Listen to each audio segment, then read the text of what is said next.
Organisasi agama Islam menyuarakan penolakan terhadap dibukanya tempat hiburan malam baru di kawasan Center Point of Indonesia, Makassar, Sulawesi Selatan. MUI Sulsel bahkan menghimbau pemerintah Provinsi Sulsel untuk meninjau dan mengevaluasi izin tempat hiburan malam tersebut.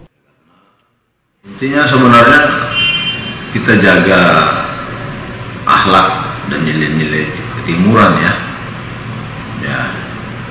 Kalau seperti yang viral dari ownernya itu kan ya sepertinya ini budaya-budaya barat sudah ya masuk dan merusak sendi-sendi nilai-nilai ketimuran.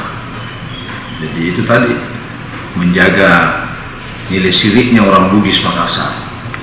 Makanya dalam klausul surat pernyataan itu kami meminta kepada pemerintah untuk mengevaluasi.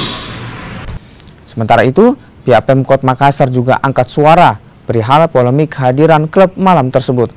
Wali Kota Makassar, Muhammad Ramdan Pemanto bilang, Perizinan THM sepenuhnya berada pada wewenang pemerintah Provinsi Sulawesi Selatan.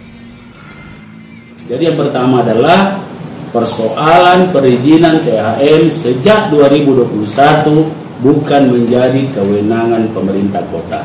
Tapi alhamdulillah pimpinan Muhammadiyah Pak Kiai telah menyampaikan permohonan maaf lewat media sosial. Begitupun juga MUI, suratnya dia sudah rubah, bukan lagi pemerintah kota, tapi ke pemerintah provinsi.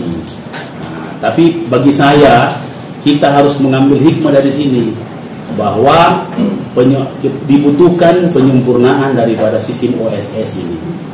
Saya selalu berkomitmen soal perkuatan keimanan umat.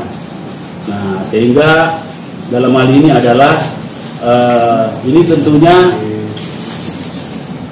hal yang harus kita memberi koreksi terhadap aturan-aturan ini. Inilah kalau OSS.